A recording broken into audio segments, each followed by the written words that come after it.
Welcome back, everyone. So this is our final part of our series. So today we're talking about the Little Green Monster and Family Affair. And you probably know that with the male participants, we actually talked about the Little Green Monster. It was really a conversation piece because apparently there's a lot out there on the internet, trying to interpret the story, and so it was really fun to talk about it. But I am very curious to hear what you thought about it. So we'll start with that, and then we go to Family Affair, and then perhaps whatever ideas that you have been kind of gathering throughout these 3-4 weeks of talking about these stories, we can share all of those things today. Does that sound good? Yeah. Okay, so the Little Green Monster. Any initial thoughts that you want to start with? I was actually very surprised with how short the story is compared to others, and even though it's a short length, like 3 or 4 pages at max, it really is one of the most talked about stories I think in this collection, because I've often heard people talking about the Little Green Monster, and there is indeed a lot of conversations on it.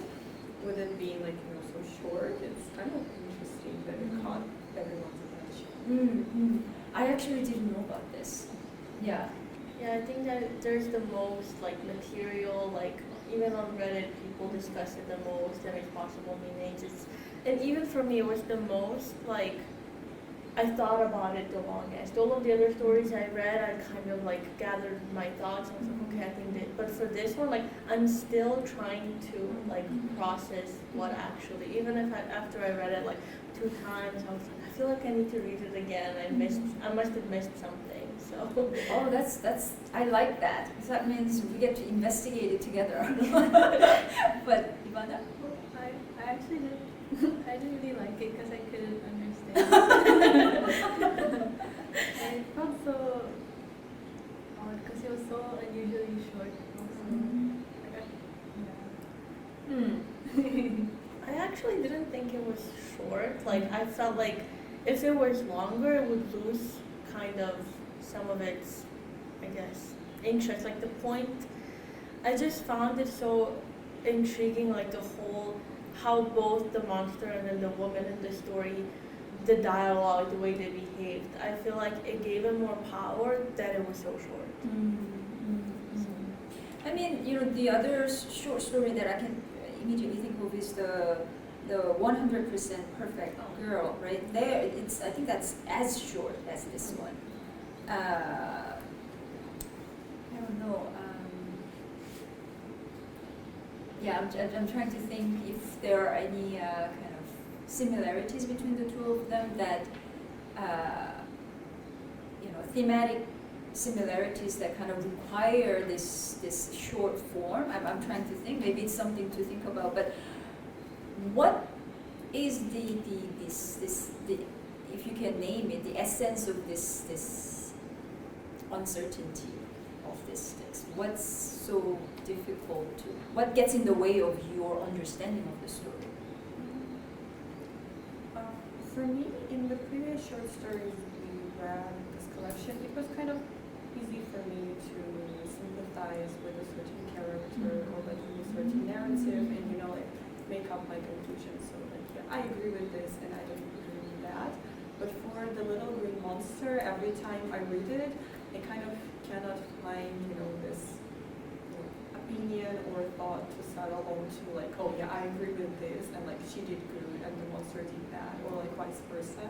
And every time I'm a bit conflicted who was in the right and who was in the wrong, or why they did this and why they did that. So. I like that.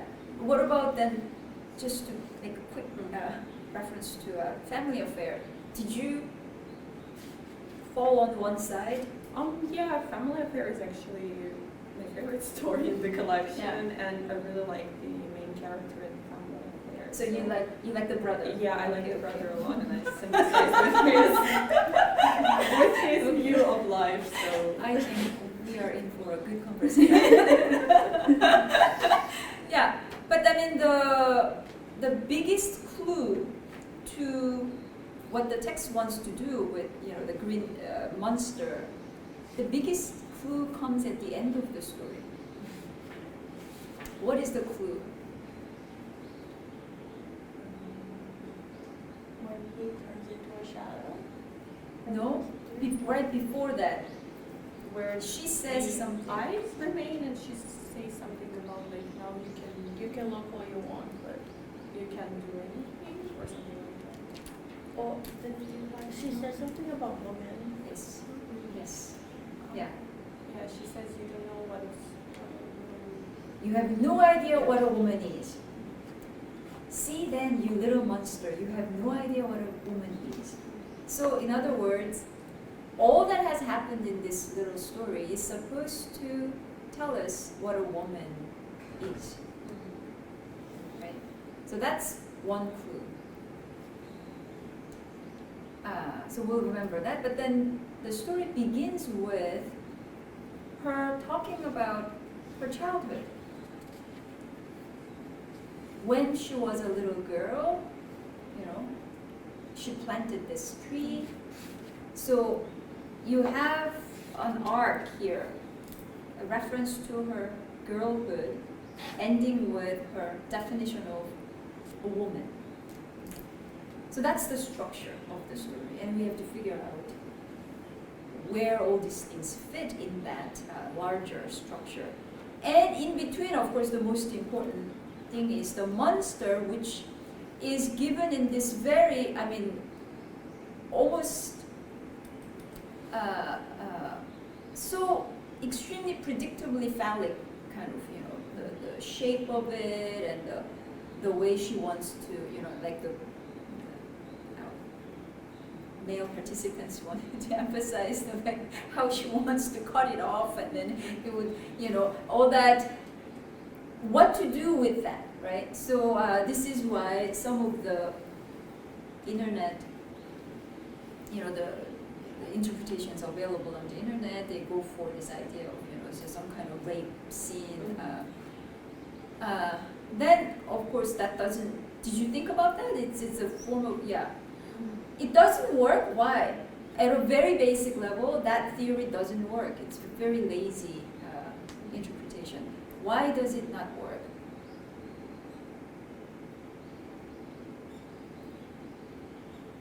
Because the story is short enough that I was almost tempted to read it out, like the whole thing. But we can at least look at the very beginning, where it says, my husband left for work as usual, and I couldn't think of anything to do. I sat alone in the chair by the window, staring out at the garden through the gap between the curtains. Not that I had any reason to be looking at the garden. There was nothing else for me to do. And I thought that sooner or later, if I sat there looking, I might think of something. Of all the many things in the garden, the one I looked at most was the oak tree. It was my special favorite. I had planted it when I was a little girl and watched it grow. I thought of it as my old friend. Talked to it all the time in my head. So let's stop there. What do you think of this beginning? What's going on? Do you immediately get some impressions of this person?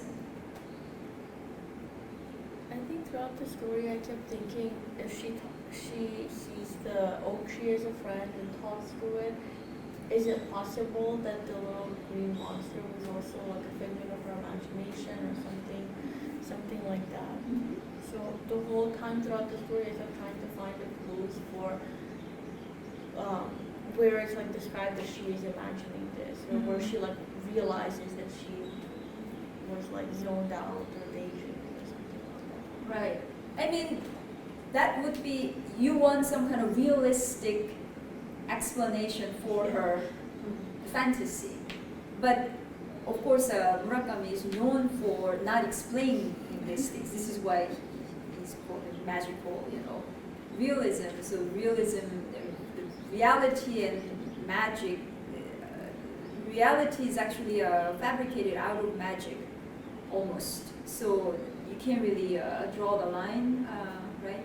So if we do not require that kind of realistic explanation, then I think it's pretty valid. It's valid to think that this is from her own mind, because she actually says it. In the second paragraph, she says, I'm having a deja vu because I had the same conversation with the other team, but she says, then all at once I heard a sound. It came from somewhere far away, a funny muffled sort of rubbing sort of sound. At first I thought it was coming from a place deep inside me, that I was hearing things, a warning from the dark cocoon my body was spinning within. So at first she thinks that it's coming from, and then she thinks, but it was just my first thought. That's her point, because she sees this creature coming out of the ground, right?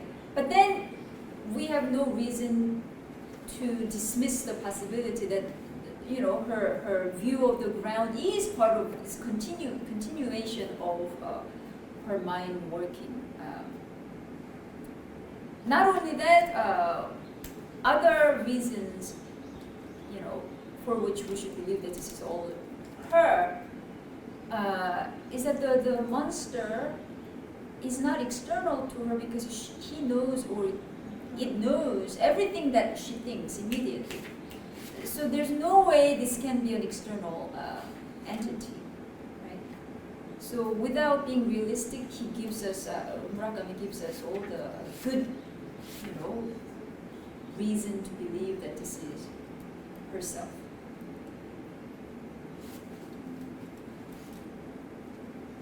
But going back to the first paragraph, I don't know. What's your sense of this person?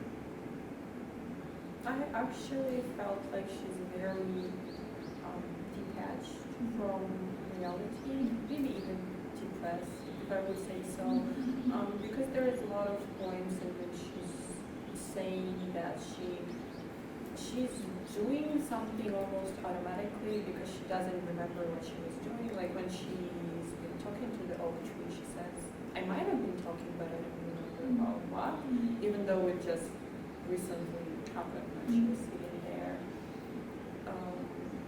And I think with like her husband leaving for work and she couldn't find anything to do, is also kind of very sad almost, that she just sits down and watches the tree. And from what I've gathered, it's her daily routine. Like every day her husband leaves for work and she just sits down there and just stares at this oak tree. And yeah, probably that's also what makes me believe that the green monster is just like part of her fantasy, part of her mind, maybe playing some tricks with her, because if you are engaged in such a repetitive act as just sitting down and staring at the oak tree for years, probably something would happen sooner or later. Maybe that's a great monster. Yeah. And also I noticed it's very interesting that there are no dialogues in the story at all. Like even though the monster reads her mind, Right. she also replies to her in her mind, which makes me believe it's part of her probably. Right. Yeah. I mean, because first of all, there is no such thing as green monster in the world. it's just so that's another thing. So I think when people want to read it as some kind of a violent figure that is threatening a woman, they're not consistent, right? Because they think of it as a kind of metaphor, but then they don't go all the way with the metaphor. So it's a metaphor when it works, but when it doesn't work, they kind of drop it. So, because the interpretation is all about consistency, because that's where you, by pushing it all the way with your logic, you kind of get to a point where you cannot go any further. That's when you say this is my interpretation. So if you don't engage that impossible point, you really haven't done much work. You just kind of have some opinions. So yeah. So I think I agree with you, Sophia, about this kind of. This is a person who, in our language, we would say she lives in her head. Although people don't live in their heads anymore these days, they live on their screen. So in a way, she's a little bit better off. She doesn't watch television. I mean, I'm very impressed. She doesn't, because there's a story, TV people. It's television is in the background as a kind of. It's a mind killer. Like you've read Dune. The fear is a mind killer. Television was a mind killer for a long time, and now we have more, more efficient mind killers. But she's not watching television, so I'm very happy about that. But the most important deficiency, let's say, of this character is that she doesn't know what to do with her body. It's a complete immobility. And so the more confined or constrained your body is, the more active your mind becomes, to an extent. But then the mind never finds its own material. It always feeds on what the body does in the world, right? So when you come in contact with other people, this is why everybody's connected today, and yet everybody's also lonely. Why is that? That means you can't connect just with your mind. So to a certain extent, the mind and the body kind of, there is some kind of zero-sum relationship to a certain extent. And then I think the mind kind of declines when the body is so constrained. And you kind of see that this mind is not a creative mind. Because creative mind, what does a creative mind do? A creative mind pushes the body to do something. This is how you end up with creation, right? So if you just think I can be a great writer, I can write a great novel, you can think all you want, but until you actually produce some words with your, typing, and you have paper with words on it, it's no creation, right? Of course, in order to get to the point of production, you work with that kind of dynamic between the body and the mind. But if the body is dormant for too long, it's the ruination of the mind as well. I think that's kind of what we are looking at here. She couldn't think of anything to do, which is just very surprising. She's just you sit there, you don't know what to do, and she thinks what? There was nothing else for me to do. Well, again, it's a repetition, which means that the text really wants to emphasize that point. And then she thinks, sooner or later, if I sat there looking, I might think of something. So, we have been talking about the body all along, like the story Sleep, and here we are really looking at it in a very almost schematic, representation how this can happen. But there, the most important piece of information is that oak tree, it was her old friend. She watched it grow. She thought of it as her old friend, talked to it all the time. but then the monster comes out of the ground near the oak tree. So you can kind of imagine the oak tree, the root, spreading out, and then out of it, this monster comes out. So it's very. I think it's reasonable to think that this is a figment of her imagination, or we can even say unconscious, right? Because it's from her childhood. But she doesn't recognize it. This is why we can say this is unconscious.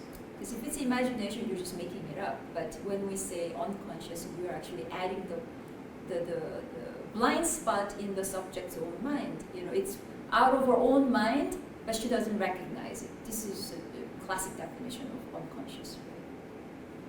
So between childhood and a figure that she doesn't recognize, and yet so intimate to her, it understands everything. So we have a kind of figure of her unconscious. And interestingly, she says it really right, or Murakami says it right. It's a warning from the dark cocoon. My body was spinning within. In other words, unconscious is not something in your head. Unconscious, it's there, on the interface between the body and what we call the mind. The psyche is a bodily psyche. The psyche is not something abstract. I don't know if remember? Yeah. Yeah. So that's, I don't know. Any comments at this point? Ivana, does that make sense?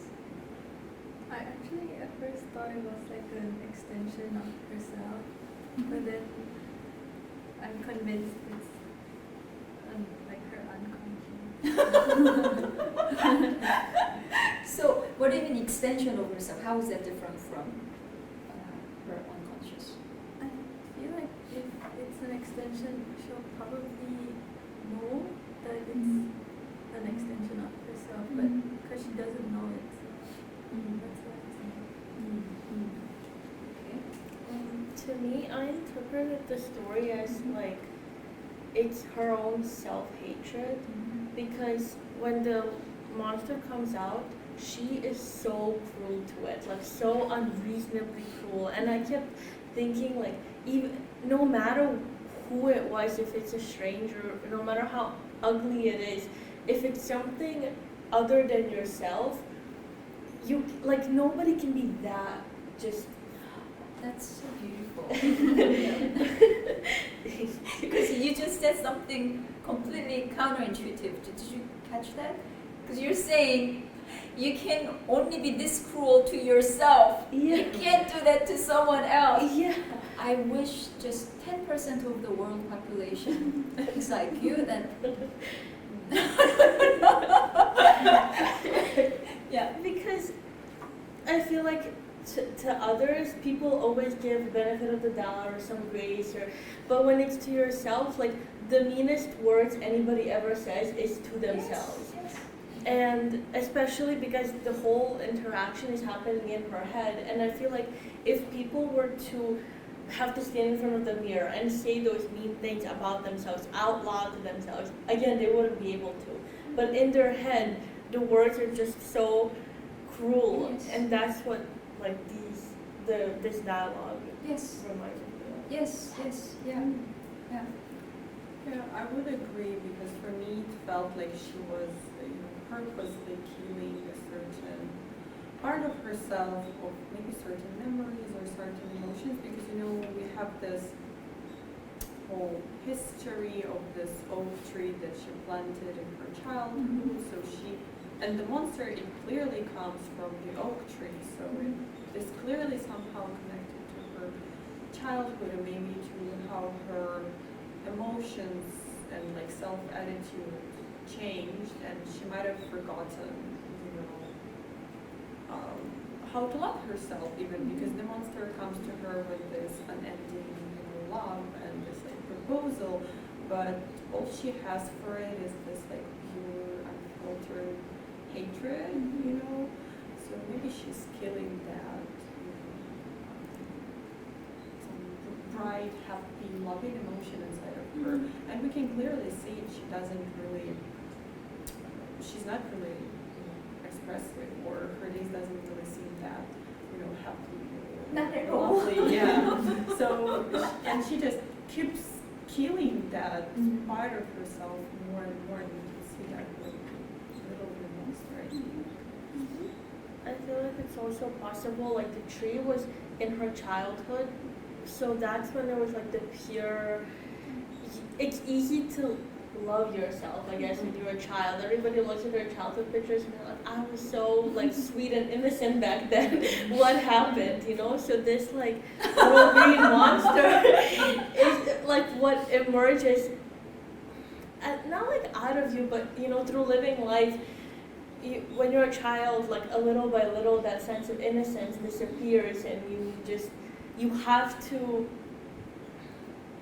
in order to participate in the society, you can't keep your childlike innocence in a way to the extent that you had it. So I feel like she has this resentment towards herself and who she has become, and it came from like her child, like the tree. So I interpreted it as like, this is like the ugly part of me that arose, which is like not opposite of what the tree is supposed to represent, I guess. Ugly part of her. Like, I mean, she kept calling it ugly, but I just think it's the part that she dislikes. Right. She Yeah. And yet, even she admits, periodically, that this monster is quite lovely. Yeah, she calls it darling. Yes. So that's where it becomes very confusing. She sees that this means no harm, and it's like it says something about its heart being like a marshmallow, soft and gentle, and yet she takes that as its weakness instead of something to love. Now I got it. I know you're weak. I can destroy you, and she destroys it without lifting a finger, right? She destroys it with her thoughts, which is a lot of violence, I think, can be mental. Why? Because it determines how the body is going to situate itself in the world. Does that make sense? So, in other words, when your mind is like that, the same gesture, the person who doesn't think that and the person who thinks that, the same gesture would have a different effect in the world. I know it sounds kind of mystical a bit, sorry, but you understand, in the end, what people want is not someone who's very smart or someone who's very pretty. It's not like that. People are always, even though they don't talk about it, maybe some people actually are not sensitive enough to actually acknowledge it, but at some level, everyone wants to be with someone who they want to be. So they go to people they want to be with physically. It's not about some ideas and opinions. But how do you determine whether you want to be with that person? It's how your body feels in that proximity,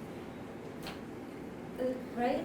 Yeah, and especially now on the internet, there's a lot of talk about like, oh, how do you know you're with the right person or with the wrong person? And so many people are talking about the body and like, oh, when you like feel sleepy next to someone, then like your body feels safe. And people are actually like going through this checklist in their mind of like, how do I feel? Or this person is like, oh, if I think it was like, if I can't fall asleep, if I'm restless at night next to this person, that's like my intuition that I can't trust this person. Like, it's very like going through a checklist of how you're supposed to feel next to someone and what you're not supposed to feel. So it's. I certainly don't want to be with someone that makes me sleepy. That's a very strange it was so like off-putting because it's even like when you know, but this is like even for this they're trying to kind of make it into something like I don't even know how to explain it, but like a list, and then you check things off, and it's complete opposite of what it's actually supposed to be. It's quite weird because people are saying like you need to feel the other person, but then instead of making it a feeling, you try to turn it into some certain criteria that you have to check in. Right. So it's very, it just doesn't work. Simply, you can't go over those little things. Yeah, I mean, even because what I meant was actually for just regular social situations. There are people that you want to be near because your body feels kind of blissful. Even we're not even talking about kind of erotic interest in the person. The body feels like it's pins and needles, or like I can actually just be, right? And so the point that I'm trying to make here is that it's not what one says, because language is not just what is said, right? Language includes silences. It's the whole way in which one uses language or one inhabits language, and some parts of it are obviously silent. And we may think, oh, but in our heads we may have evaluations of the person, but the body is very honest about how it feels around the person. So she may not say or do anything violent, but she's not the kind of person that you would want to be with. Your body would not feel. You see what I'm trying to say? It's not really mystical. I think I'm just saying something commonsensical, actually. Yeah. But the point here, then, okay, we talked about girlhood and womanhood. These are given as these kind of opposite points. Almost womanhood is reached when someone has destroyed girlhood, or the most lovely part of girlhood, and then she reaches womanhood, according to what she's saying. I mean, let's not talk about how the author is male. At this point, we can come back to that. But then her, it's this unconscious coming out of her childhood is something that is lovely, and she even sees that this is a lovely creature, and yet all she can think of doing to it is to kill it, and with extreme violence. And then, so that we have to explain why this violence to her own lovely childhood, whatever is the essence of that.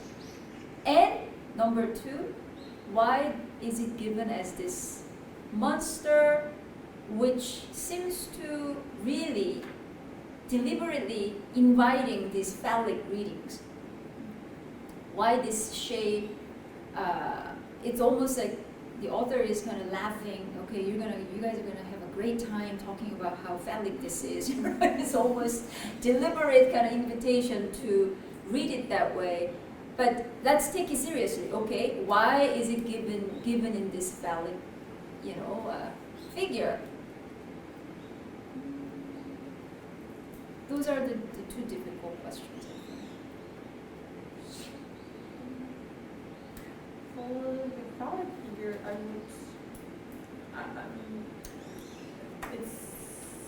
it's a thing we have in Russian language, and I'm not sure if it's used in other languages, if it's a similar way. But we actually use the word girl. Well, I would say not like used commonly, but maybe even in a misogynistic way. But like usually you call girls when they're only like virgins or children, and then it's like you use the word women when the girl loses virginity. So like it's like this breaking point where you stop calling a girl and you start calling her woman. Like you make this transition from girlhood to womanhood as considered through losing a virginity. That's how it is in like Russian language, I would say. So that's kind of how I could explain to myself, why this little green monster is given in such a form, because it might not only symbolize her, girlhood, but also her losing her girlhood because she forgets the little green monster. It's like becoming an unconscious part of herself. So that would be my interpretation. Okay. Yeah. Yeah.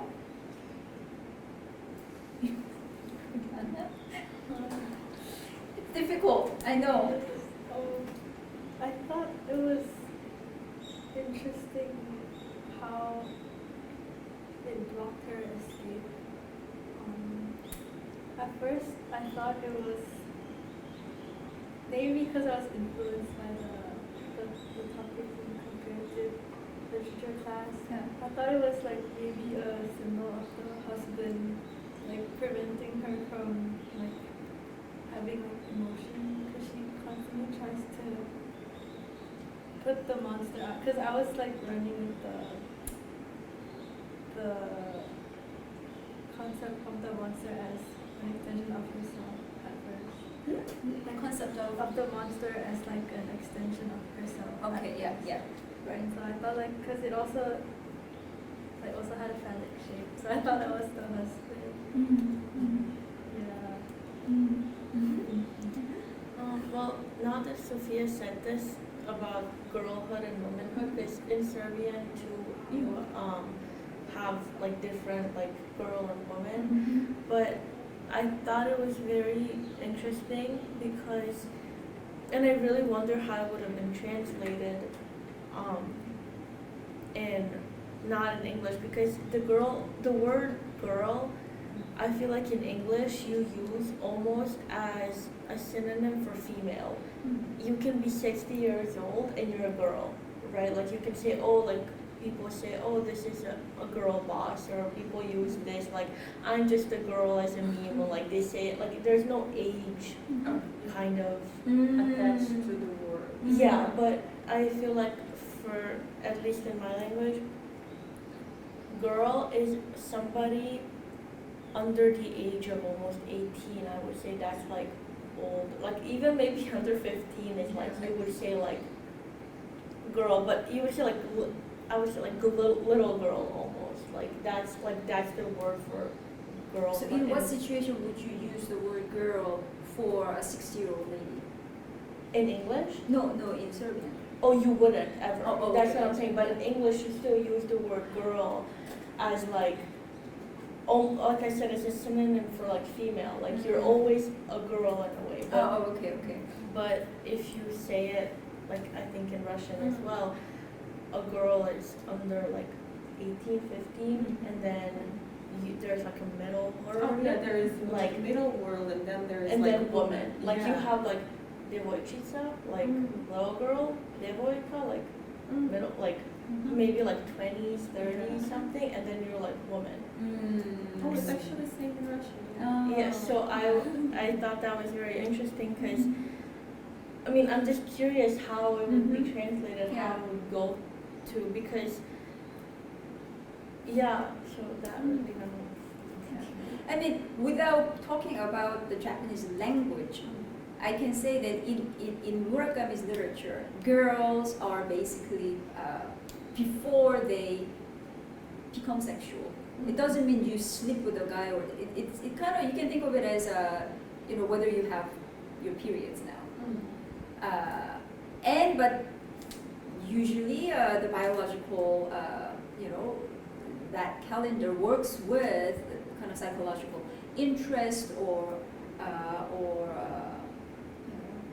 it can be either positive or negative, right? But in any case, this knowing something of the other sex. So Murakami actually changes the actual age. It almost, he started at like 16, 17, and then he keeps going down. And then later it's almost like by the age of 13, like the latest short story collection, maybe it's not the latest, but recent from 2014, although the stories may be a little earlier than that, but the collection itself, I think it's 2014, but Men Without Women, there, it's almost like by the age of 13, 14, you're no longer a girl, because his definition of a girl is that before this hatred of the other sex becomes part of the person's kind of emotional, repertoire. So becoming a woman coincides with like not being able to enjoy, and which turns into a kind of resentment against the other sex. So it's almost like because you're no longer enjoying, you hate the people who still enjoy, and which in his literary world it falls along the boundary between women and men, right? You see that in the next story. We have a clear example of when you no longer enjoy, you enjoying, of course, always takes the body. So when we say a woman no longer enjoys, it doesn't mean she doesn't have hobbies or she meets with her friends. Of course, she does these things, but in a way, there's a certain kind of dissociation between her, living in the world and what the body does. So you're enjoying away from the body. So what do you enjoy instead of the body? Yeah, the mind. But if you kind of think about the next story, what is it that the sister enjoys instead of body that is always sexual? It was always erotic. The body cannot enjoy without some kind of erotic kind of dimension operating there. So when you don't do that, what else is there to enjoy? I would say that the sister really enjoys stability. Yeah. Whether it's, for me it's hard to say if she truly wants that stability or if she was raised in a sense that it's something a woman needs to be, truly happy and settled, but that's maybe something she's seeking with her husband. Right. So we can call that stability, or when she says, kind of proper, being a proper person, proper adult, and responsibility. All these things, what are they if they're not the body? They are what we call discourse, language, what language produces. Language has an excellent way of acting as if it were also a kind of body. So people confuse discourse for the bodily enjoyment, but then the body knows. So that's why the body is unhappy, I'm going a little bit fast, but the whole, this fitness frenzy today, they're trying to somehow master the body, because the body is always, it's something that sticks out, that disturbs you. You're never gonna be the master of your body. The body surprises you. This is where, in a way, yes, we're all destined to die. That's all the body is. We're born and then we're gonna die. And then our kind of, we intervene in that trajectory that is already predetermined with sexuality. Sexuality is what makes us kind of create a certain kind of freedom in that predetermined trajectory.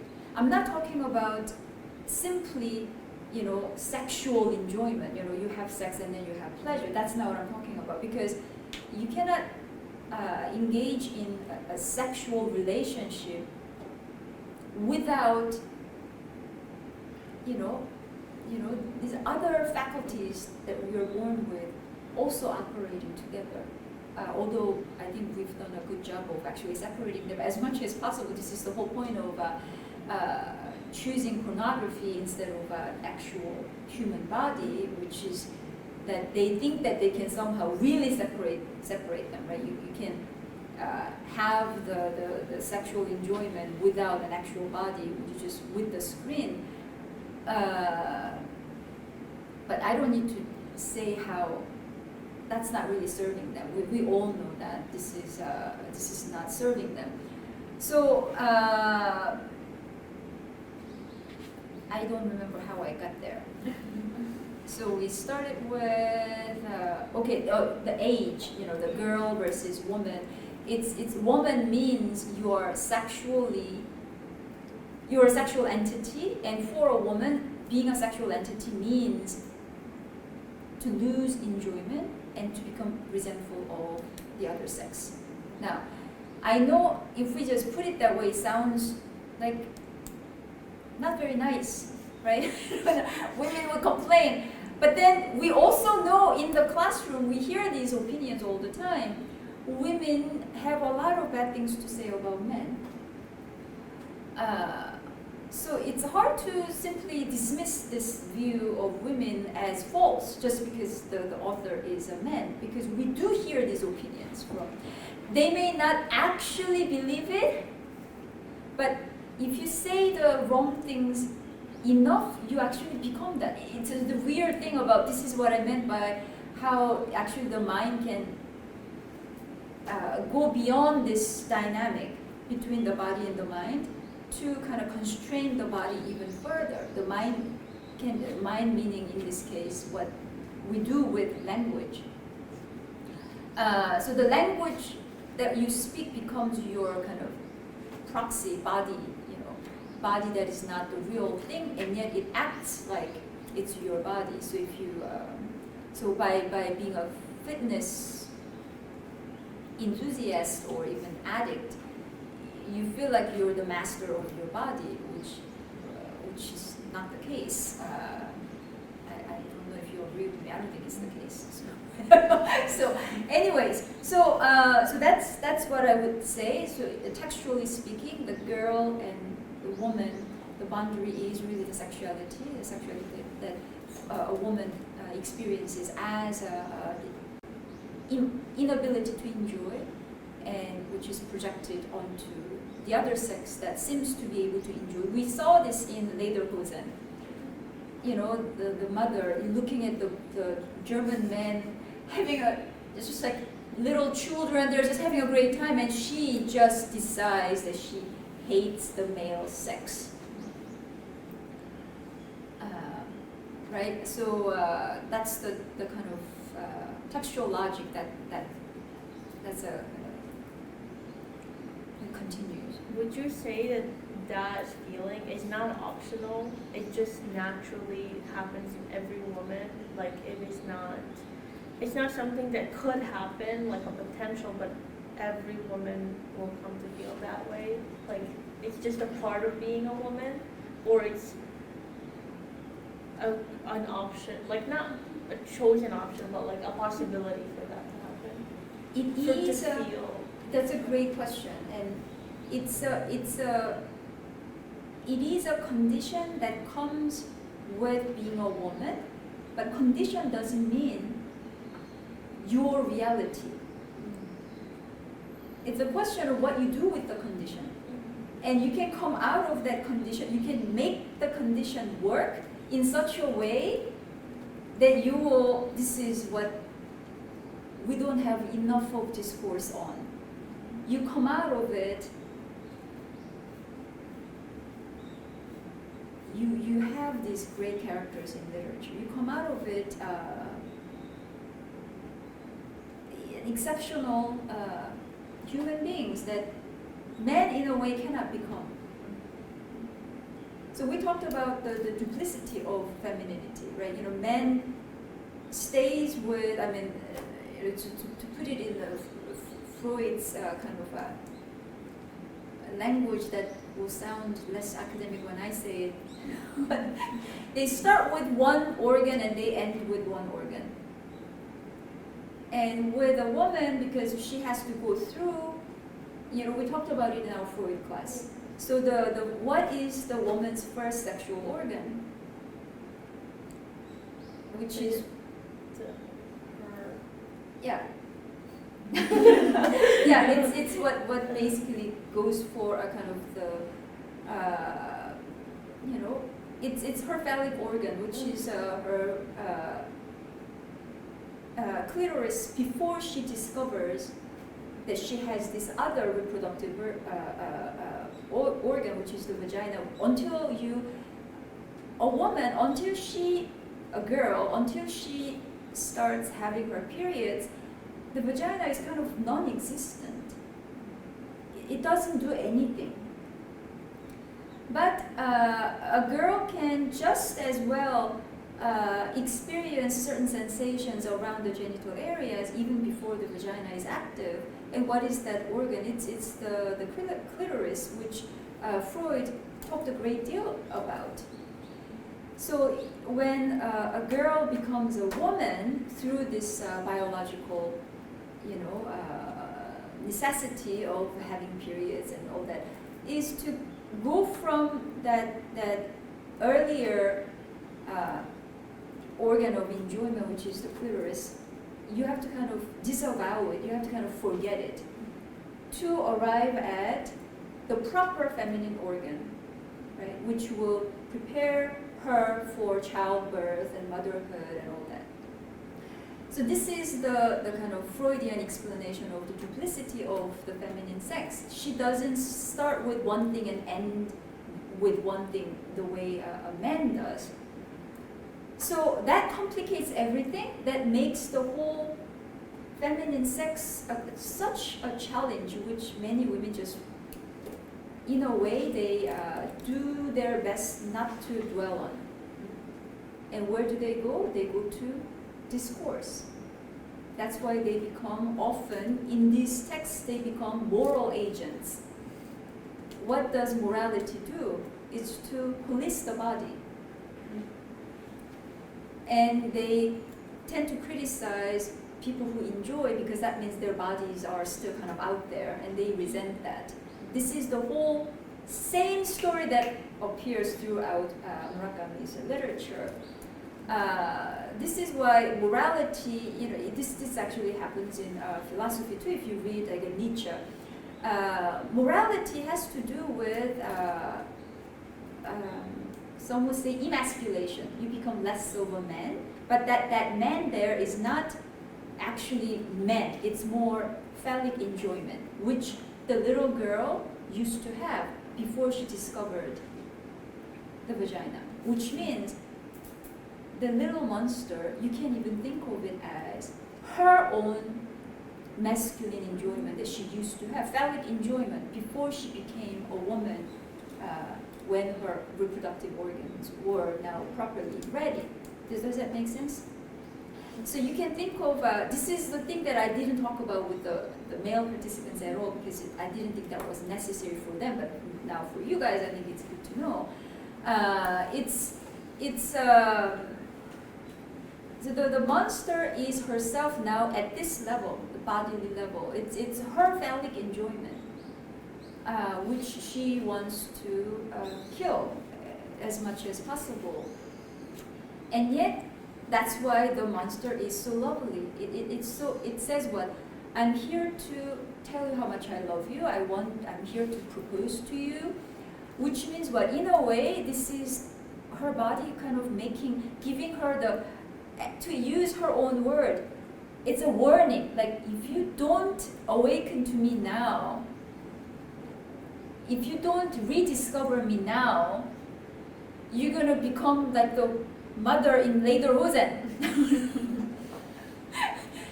So this is my answer to your question, right? So how do we have examples of women who actually do not succumb to this easy in the sense that it's kind of lazy. You kind of decide not to think about it. You decide not to think about the challenge of the duplicity of the feminine sex, and you just become a moralist, which is what many women, especially in his literature, but in other literature too, you see, if you want to discover how a woman can be not like that, although these examples come out of again kind of male authors, but I mean, why do we dismiss that just because it's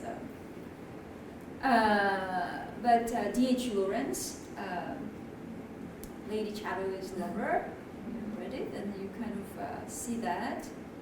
And even the book that I'm actually teaching right now in masculine writings course, which is so I'm going the opposite direction. So there, we're reading The Magic Mountain by Thomas Mann.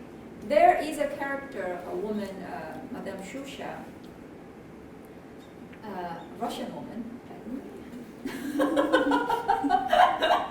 So you kind of see there. You can see how this humanist Italian man, what he's arguing for is kind of the world in which women would turn out this way, moralists, and she is what he cannot stand. You can imagine. He hates the Russian woman. And why? What is this hate? It's the hate from his own kind of lack of enjoyment. So men can just as well be feminine in this sense as women. I don't know. Does it sound all? No, it makes sense to me. I don't know. Any comments? I'm just so very interested to hear what people on the internet would have, like if a bigger audience or just like would have to say about this, because I feel like there's so, like everything that we're talking about here, to me, this is like common sense, but there is so many people with different opinions online where, like, especially even for Freud, there's such hatred for him. Like, there's so many people, so many horrible things to say about him, and it is so, I don't know, I feel like the issue is so many people have like 5 minutes worth of opinions, and then they make these like think pieces, like, oh, what about this, and they make a 3-minute video and they think they're onto something, but if they were to try to write a book, they wouldn't get past 1 chapter because there's nothing to say there. Like, it's not, so even for Freud, recently it came around a video and people were like, Freud used to say that, for lesbians it's like because they have a bad father, but then his daughter was a lesbian, and that is like the same argument over and over and over again, like nobody bothered to even check any information on it. And then somebody would open TikTok, see it, and be like, oh wow, that's interesting, nah, I don't like Freud, moving on. So, yeah. Yes, actually, I don't know if you watched some of the episodes, previous project. Some of the participants were talking about that, how Freud has this terrible reputation online. But why are they poking him? Why are they doing it? Because in a way, I mean, because people these days poke anything because they're bored. I'm sorry, that sounds. but why Freud? Because they don't want something, but they also want it. It only proves him right. They have no idea. They are only proving Freud right. There was a comment, somebody said, why is Freud father of psychology? Because he woke up everybody to prove him wrong. Like everybody and like there's so many people, like psychologists and therapists and students who are like, oh, I'm a student of psychology, and everyone's saying reasons why I hate Freud. Like these like educated people who actually have to study what he did are making these long videos about how everything he did was horribly wrong.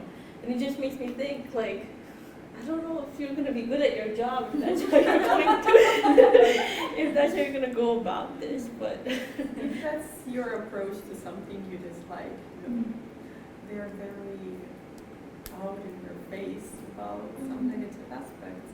And I wouldn't say I know much about Freud because I never studied his works specifically, but I would say that I've heard a lot of negative discourse on his works, especially when he's like talking about children and childhood and all of that stuff. I know there's really tantrums on the internet.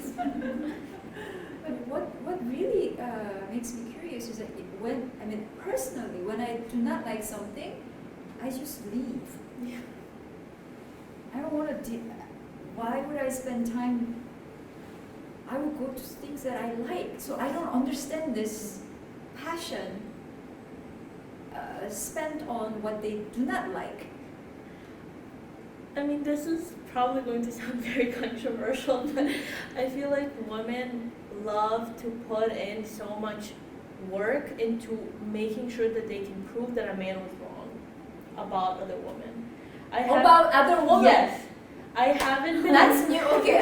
I haven't been seen like a single video where a man is saying, "Oh, Freud was wrong about certain things." Yes. It is always women who are so angry and so hurt, and they're saying all of these little girls were abused, but Freud chose to protect his friends, so he came up with this theory, to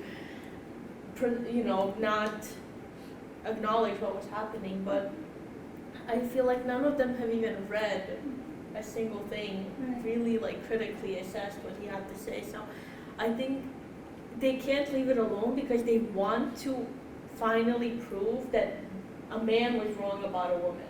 Yeah, so in a way, what she does at the end, how does it? She kills it, and there's nothing for her, just the darkness. It's in a way, it's a very cruel story against the woman, not the monster. Against the woman. She starts with nothing to do, and then she just goes back to nothing. In between, she just killed something.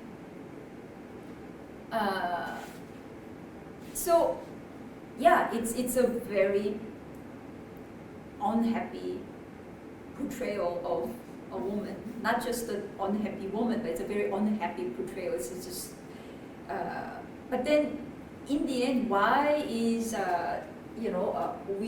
why is that we think of certain authors as really good, even when it's so magical? Magical in the sense it's not realistic. It's because there's a reality there. You're drawn to it because you find it to be real at a certain level. Does that make sense?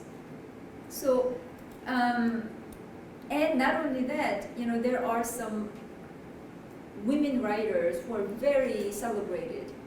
Think about, we read, all these great people.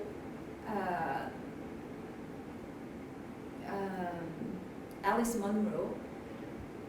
She's basically, her ideas of femininity, woman, very much in line with what he's doing. You can't say that this is male prejudice. Great female authors had the same kind of understanding of how femininity can work out this way. Can, not necessarily. But then we also saw, thinking about, housewives, this is another story of housewife, right? Just like in Sleep. So for a long time, people thought it's being a housewife that really kills a woman's creativity and her freedom, independence, blah, blah, blah. But with Sleep, we get the actual story where it's not the housework. It's her decision to be in a particular relationship with her body, with her reality. But if you remember Rachel Cusk, you know, she's basically saying what? So she was a completely successful, wife. And Yeah, she says like, oh, I'm a feminist at this perfect house, perfect husband, everything was perfect, but I still wanted to be loved by a man in like a crazy, irrational way, and she feels like she was fooled and fooled cheated. by the feminist discourse, Yes, yes. right? So, and we all know that she got really bad reaction, especially from female readers, and so that gives us a sense of how, for number one, this whole femininity business is very difficult, very challenging. But because it's so challenging, why is it so challenging? Because it's so open. Just because 99% of women go to the, one kind of well-trodden direction, it doesn't mean that that little percent doesn't exist. Right? So I'm just answering your question one more time. Yeah. Right? So, okay. So anyway, so we, she goes from this loving thing to hating, just like that on one afternoon. And we're gonna see the same thing in the family affair, because what? She was really close to her brother. And then she becomes the harshest critique of her brother. So we'll see that. But I just want to give you one line in the little green monster on page 155. It says,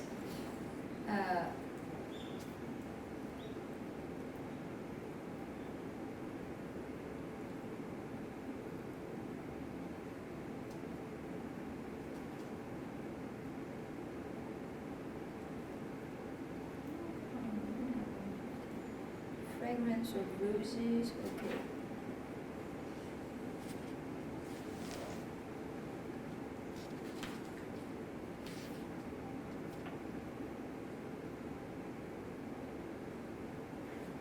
Is where she says some crucial bit of knowledge.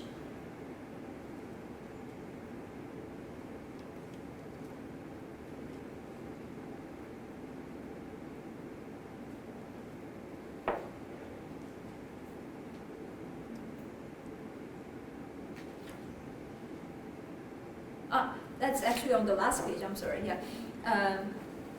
It says, writhing on the floor, the monster tried to move its mouth and speak to me, struggling to open its lips as if it wanted to leave me some final message, to convey some ancient wisdom, some crucial bit of knowledge that it had forgotten to impart to me. So we can almost read this, this crucial bit of knowledge, ancient wisdom, is something about feminine enjoyment. Right? And it's ancient in the sense that it goes against this modern discourse of woman, which just cannot fathom this ancient wisdom. So I think that's, I really liked it, that part. And now that knowledge, that wisdom is killed forever. It's now gone. Okay, so shall we now then move on to the next story, family affair. Yeah, what is any story, great start is, what is the conflict? What is the problem? The sister got engaged, and the brother doesn't like her fiance. Yeah. And I mean, I interpreted it as about like their dynamic and how quickly it changed when another man was brought into her life. Right. But I don't just think it's another man, because she dated before her fiance and it really didn't damage their relationship. So I was thinking more about her, choosing this morally right man. That's what really put a tear on their relationship. Because she's dating a guy that's like completely opposite of her brother. Right. felt threatened. Mm. Because I felt that the fiance only like reflected the brother's like moral decay-ish. Right. Yeah, as she thinks, Okay. yeah, that is the case, right? So if we put it that way, it sounds almost like the story is driven by the brother's reaction to a kind of life event in the sister's, yeah, in his sister. But I wonder. So when I say, what is the conflict? What is the energy? Who drives the story? Who embodies the conflict that drives the story? I mean, of course, the story is on the brother's side, so it sounds like it's a story of the brother, how he's coping with it. But he didn't need to cope with anything before. He has to now because she has changed, right? And she has changed not only in the sense that she now is going to get married, but because she's now on his case. So I think the real conflict is the sister's unhappiness or dissatisfaction with her brother. So we have to decipher that. Why is she so critical of him? Because once again, it's kind of the same thing. Like, why can't she? Okay, you love him, the fiance. Okay, then now you get to go live with him. Happy. Why are you so angry? Why are you criticizing your brother? If anything, if you're actually happy, you should actually feel bad that your brother has to now live alone when you're going to be there happy. But no, it's as if the prospect of getting married is making her turn against him, which is very strange, right? So I would agree with that because I think the sister is really driving the conflict in the story because we don't see much negativity coming from the brother. Like, fiance is just not, his type of person to hang out around, so he just avoids the situation. It's the sister who tries to push it. And I would say that maybe deep in her heart, she just envies her brother to some extent, because now they're very much on the opposite sides. He will still keep on enjoying his life, enjoying his body with different girls and like just hanging out and, in her words, like wasting away his life. But, he's genuinely seems to enjoy himself and he doesn't even do harm to anyone around him. Right. And I think with her embodying this new position of soon to be wife, of soon to be proper, woman, she starts to maybe envy her brother to a certain extent. Because she knows that once she gets married, she will no longer be able to even potentially enjoy the things her brother enjoys. right, yeah. Yeah, I find it very interesting how every time that a woman gets married, it seems to be that, okay, now she's leaving this thing behind and she has to become this responsible person. She has to leave her childlike self or immature self behind, whereas for men, I feel like that never goes away. Like, even we saw in Lenderhose, and that's what stuck out to me when I read that story was I thought the resentment came from their enjoying themselves.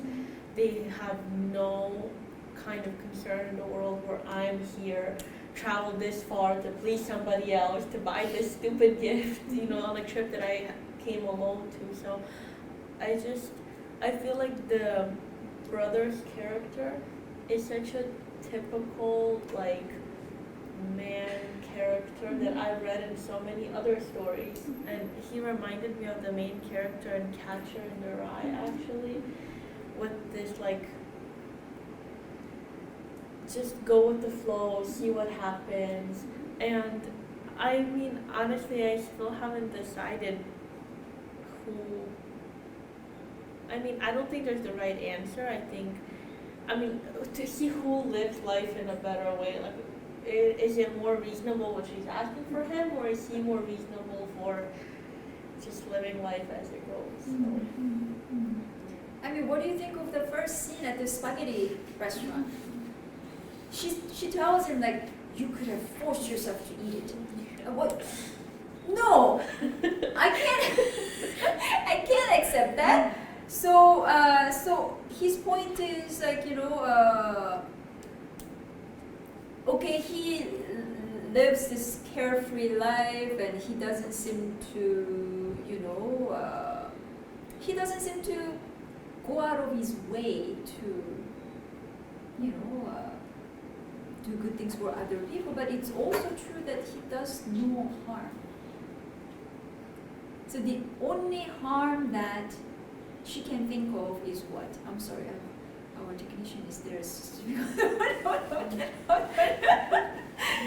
The only example that she can think of is what? How you caused trouble for us, me and mother. It's about his bodily enjoyment as a teenager. So in the end, the resentment, once he comes back to enjoyment, which can be literally sexual, or like that attitude of, just like, you pair of later who's in that doesn't even belong to me, but I'm having a great time. Right? So, but if you read closely, for instance, it's on page 161. So before that, on the previous page, she was saying that you are so arrogant. This is how she understands him. You are arrogant. But his point is, I just do what I want to. I'm just not looking at the same things as you are, which means you and I are looking at different things. So how can you expect us to, have the same approach to life, right? But then he tells us the backstory. Why had her attitude toward me changed so much over the past year? Until then, she had seemed to enjoy being partners with me in my resolutely aimless lifestyle.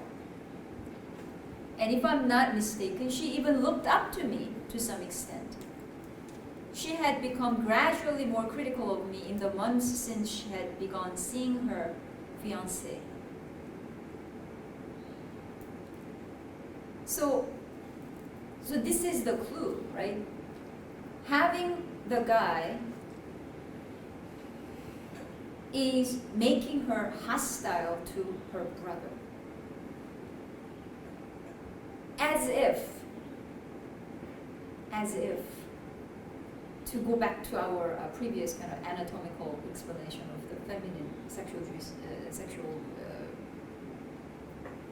enjoyment, is as if the brother belongs in the era of her clitoral enjoyment, which was good, but now she has to make a change, although she doesn't know that because she hasn't anyone around her who can show to her that you don't have to change from one to the other, or you have to give up one in order to have the other. Nobody has shown her you don't have, it's not either or. But she thinks she completely believes that it's either or. So she now is going to be a proper woman who has to enjoy by the logic of the other sexual organ, which she has to, obviously you have to learn that new organ completely. So in a way, her womanhood came later than the biological trajectory. In a way, she could have stayed a kind of girl this far thanks to the brother. And now she is disavowing him. With him, her girlhood, enjoyment, that she doesn't get to get rid of, but she thinks she has to. And in a way, we get an explanation why she's like that. And the brother's explanation for it is what? Why is she like that?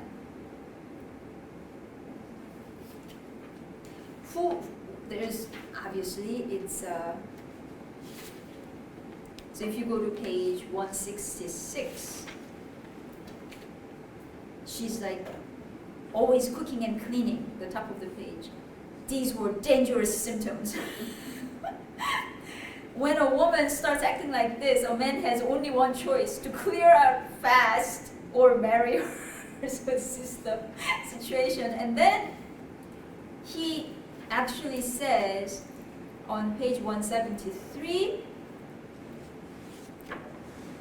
third paragraph, she stripped the sheets and pillowcase and ordered me out of my pajamas. My only refuge was the bathroom, 173, where I showered and shaved. She was getting to be more and more like our mother. Women are like salmon. In the end, they all swim back to the same place. And what kind of woman is the mother? We get glimpses. How is she, everyone? She really wants to know where the guy graduated from. She wants answers to two questions. Which school did he go to? And does he have a house? To use Sally in When Harry Met Sally, Sally's line, women are practical. So this is the practical, the essence of a woman, that apparently the sister, unfortunately, she just inherited that rather than something else. And both, I think the mother and what the sister is turning out to be really reminded me like the woman from the wife from the Tuesdays women. She was also very practical, and so it's definitely a pattern for female characters in the short stories so far. Right. It's like very practical wife, because they're always wives, but Yes. they're practical.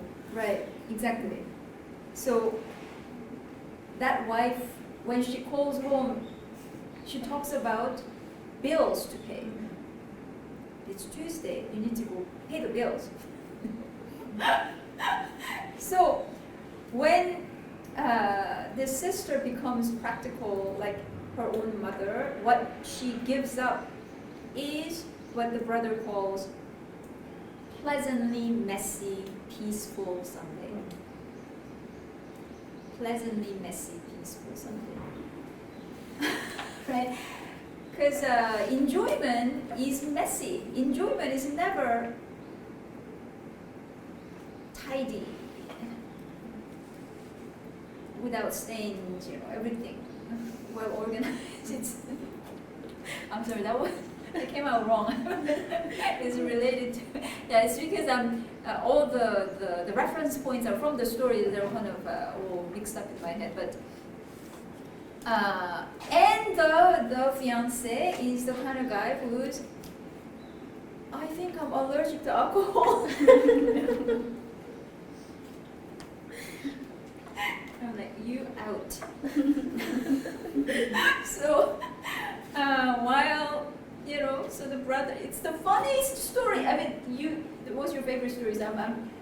It's really funny. Like, this is the guy that I would love to have at least as my friend. Like he buys this 4,500 yen Chablis. It's pretty, expensive. Nobody drinks, so he drinks it all. Right? So, but this is not, so this is where, but what about the fiancé then? What kind of guy is he? Okay, the fact that he doesn't drink makes it kind of not interesting for me at least, but okay, so beyond that, what can you say about this guy? exactly the kind of person that would match a practical woman. Because he's handy, he can fix the stereo, he doesn't drink, and to me, people who don't drink, I mean, like, they're not passionate, you know, like, he doesn't have that. So, I don't know, in my mind, I was just thinking, like, he's, like, practical, like, he goes to work, comes home, everything is clean, like, he looks like he would hang his jacket the right way, put his shoes, clean up after him, like, make everything, like, perfect. And I think there's even a part where she talks about him being perfect. Proper, she Proper, says he's yeah, proper. proper. But of course, what's really funny is that the funniest part where the brother is describing the sweater that the guy is wearing. Yes. Or the face, it's not an ugly face, but it's like, you know, it's like if there's one kind of face that I hate in the world, that's the face. Right? And in other words, he's kind of like the dentist. Yes. And he doesn't understand any of the jokes. He doesn't have any humor in him at all. So he's going to be a perfect husband, like the dentist husband in Sleep. Very family oriented, you know, just do the right things. He would be an awful man. I mean, she's already struggling with sexual life with him, you know, even before the marriage even started. And like she blames it on the house. Exactly. But like, let's be honest, is it truly the Yeah. house? Or maybe it's the man that she's chosen. So And even in Sleep, that happens. He tries to initiate sex and she says, what, she's not in the mood or something. She has a headache, but that's because she was already having a new life. So that particular situation is a little bit different here. But here, yeah. But then at the same time, to go back to what you were saying, Magdalena, about men being always, you know, able to just have this boyish kind of enjoyment. He doesn't fix the stereo as if it's a kind of chore. He loves it. There's something like a little boy, right? It's like, look what I can do. Right? So even when he's less, let's say, I don't know, sexually adventurous as the brother, he has the same kind of essence that the Lederhosen mother detested so much in the male sex. It's the same thing. He can just completely be lost in what he does, or, you know. So there's that, and not only that, he doesn't know how to joke, and yet later, she tries to. he wants to kind of repeat the brother's joke, and then and the brothers are, oh look, what's happening? So that you know, the masculine enjoyment kind of persists. That's, I think we should remember, which will become, based on the pattern of the stories that we've read, which will become the seed of her dissatisfaction sooner or later. But most damaging of the new couple, their situation, is how. Any answer? You want to finish my sentence? I mean, what is wrong with this couple, everyone?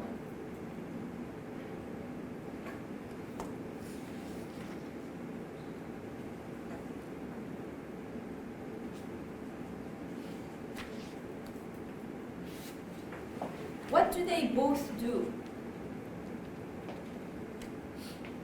in relation to the brother? Sorry, I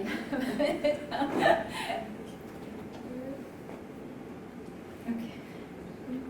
Does it mean we have a new battery or not? There's another battery if we want to keep going, but there's 10 minutes left. Okay.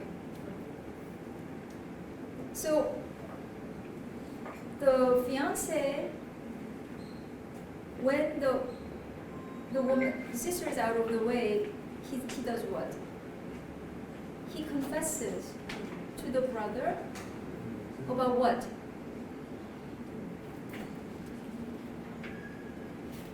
Let's see.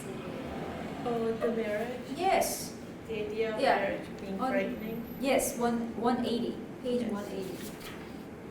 My sister was in the kitchen, so it's after that break, cleaning up. She's always cleaning up. When Noboru Watanabe said to me with an air of confidentiality, to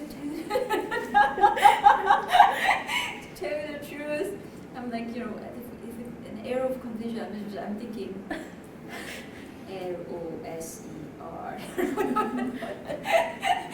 It's a loser. I'm sorry. I think that should be edited. I mean, really, it's just, he's not ready.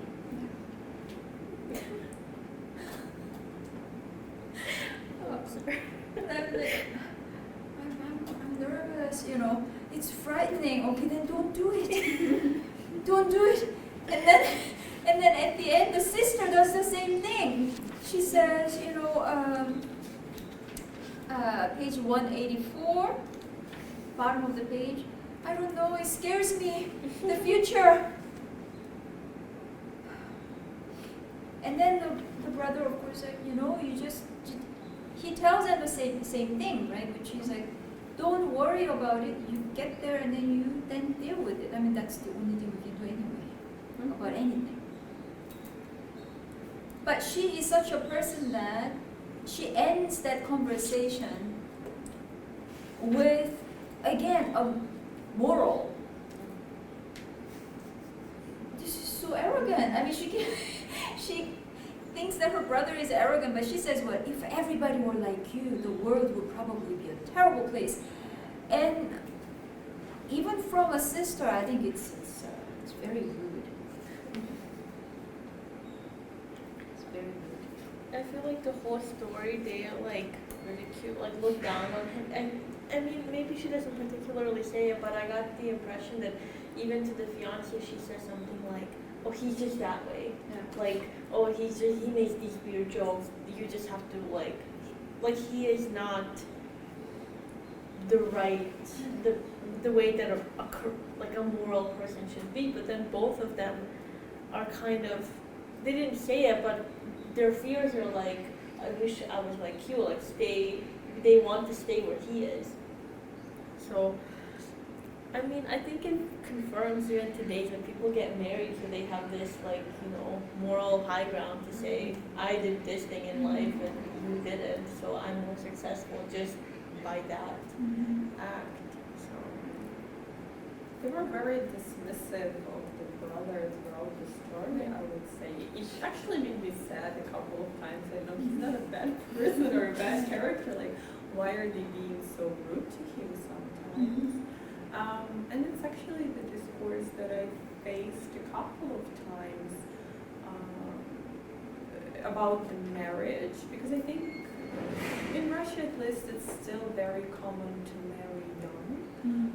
And for some people it's even considered an achievement.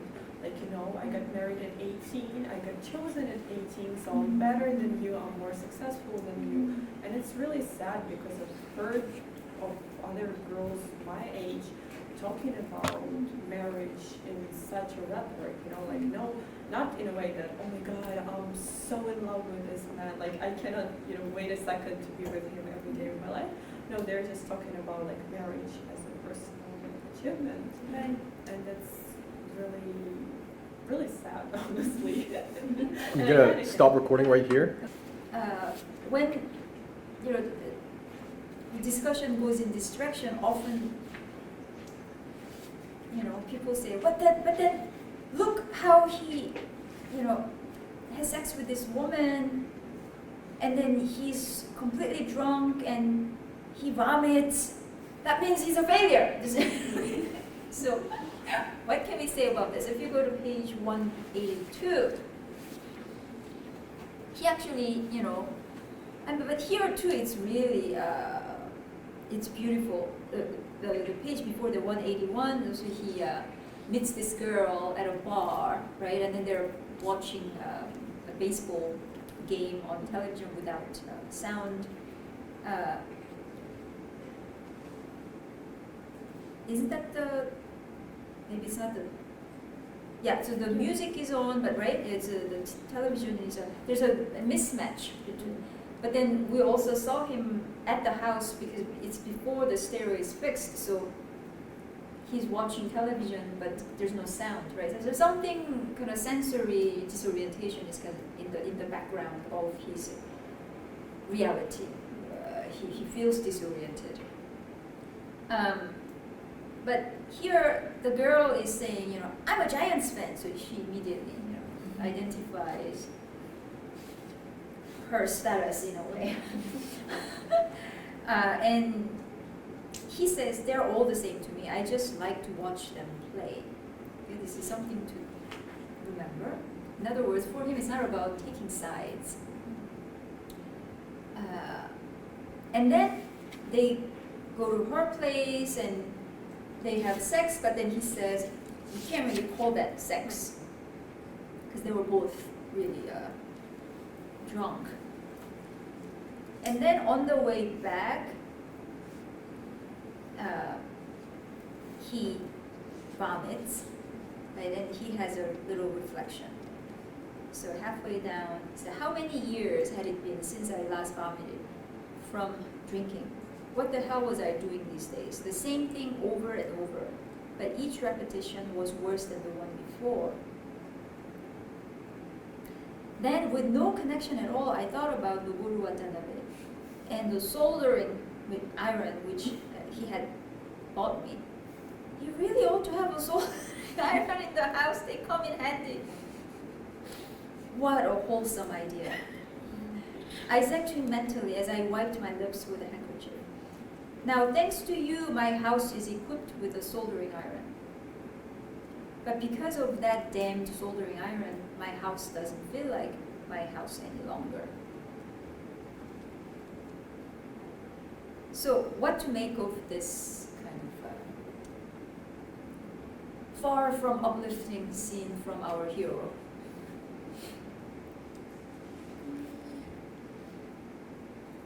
I would say that it actually, opposite to what he says about his narrow personality, it shows a depth to his character. Because his sister and fiance kind of dismissed him as just this always joking around type of person. But here we can see that he's actually capable of certain self-analysis and reflections, and that he's not in agree with himself on all the actions that he does. So I think it even amplifies his character, for me at least, as a reader. Yeah. What else? To me, the funniest thing in this story is that he keeps saying the guy's full name, almost like it has its own meaning. Like it's like he makes fun of him just by saying his name. I mean, because this name appears again and again in Murakami's literature. It's just like the cat. Mm-hmm. Do you remember the cat? The cat's name was yeah. Which was the brother-in-law's name. So you kind of see the connection there. And it's interesting because it's so rare to see any names at all. Right. And now suddenly the only character that is named in this whole story is the fiancé. Right. Not like the sister or the brother, it's just Right. the fiancé. Right. Is there a reason why he chose that name? I actually don't know if there's a reason, but Watanabe itself sounds like a very kind of proper name, regular, and very well balanced. Noboru, that means to climb, but then is it meant for that? I don't know. But then it's also, when it's written out, it has 3 characters instead of usual 4. In Japanese names, they usually have 4 characters, but in this case it's 3 characters, which also kind of kind of ironic that it sounds so balanced and proper, but then it also is irregular in a certain sense, comes short.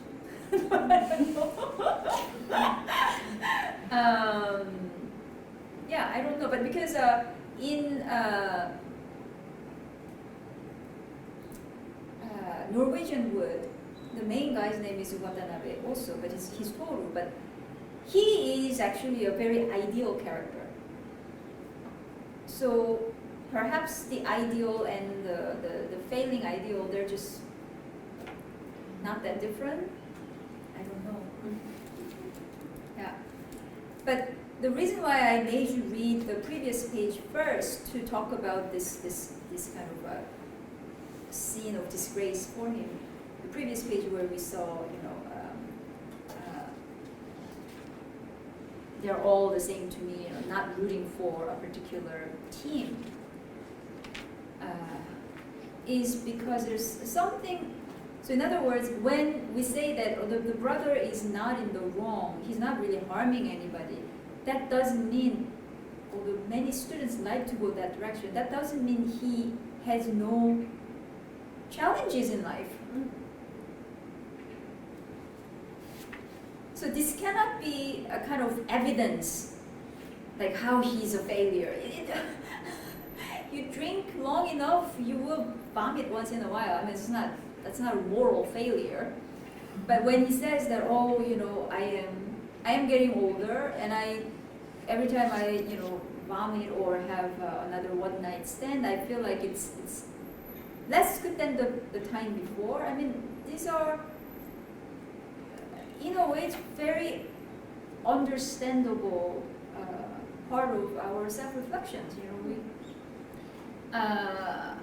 And at the end, when the sister ends the conversation with all that kind of moral, he wonders where were we headed? I wondered. Kind of like in Tuesday's Women, where he the haiku where he says wind up bird, or I don't remember, I cannot recite it, but so in a way this character has this I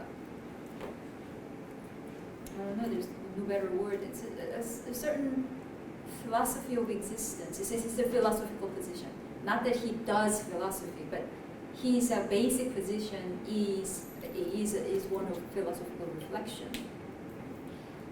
And as you all know, philosophy is not what philosophers do. Philosophy is what any thinking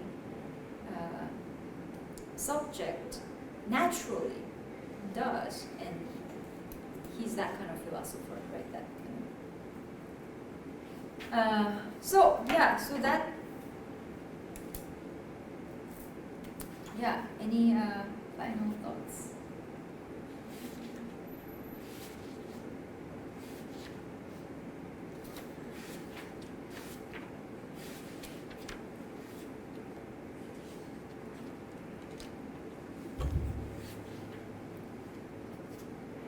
Something that I wondered was, we discussed how, like, the sister was, like, more like enjoying her phallic, like when she was with the brother, but then after she met the guy, she started acting more like her mother. Mm-hmm. And when girls are younger, not younger, but even like before that happens, I feel like the biggest insult is like, you're just like your mother. Like that's like a big thing. Like you're acting just like your mother, and to them that is like a bad thing. But then after they turn into her, they don't realize that they are. So